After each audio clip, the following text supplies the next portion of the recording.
नमस्कार मंडळी. ठरलं तर मग या मालिकेच्या आजच्या पुढील भागात आता अर्जुन अश्विन आणि सायलीला त्यांच्या प्लॅननुसार सांगत असतो. ते दोघेही पुरावे गोळा करायला आता जाणार असतात.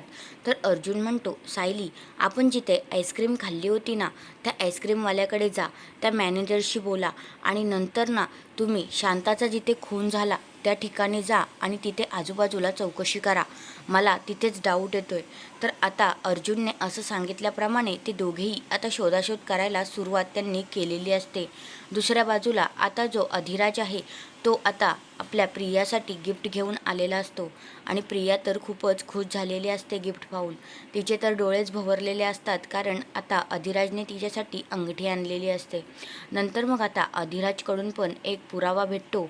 तो म्हणजे असा, आता अधिराज सांगतो की मी प्रियाला जेव्हा ड्रेस गिफ्ट केला तेव्हा त्या प्रियाच्या हाताला ना रक्त लागलं होतं आणि मी तिला विचारलं पण होतं, तर तिने टाळाटाळ केली होती. तर आता तर खात्रीच पटलेली असते की खून हा प्रियानेच केला आहे. अर्जुन म्हणतो की मला आता खात्रीच पटली आहे की ह्या सगळ्यामागे प्रियाच आहे आणि प्रियानेच हे सगळं काही घडवून आणलं आहे. आणि अर्जुनला आता त्या पोलिसांवर पण डाऊट असतो की पोलीस पण प्रियाला मिळालेले आहेत. तर हा आहे आजचा पुढील भाग. तुम्हाला कसा वाटला ते कमेंट करून नक्कीच सांगा. धन्यवाद.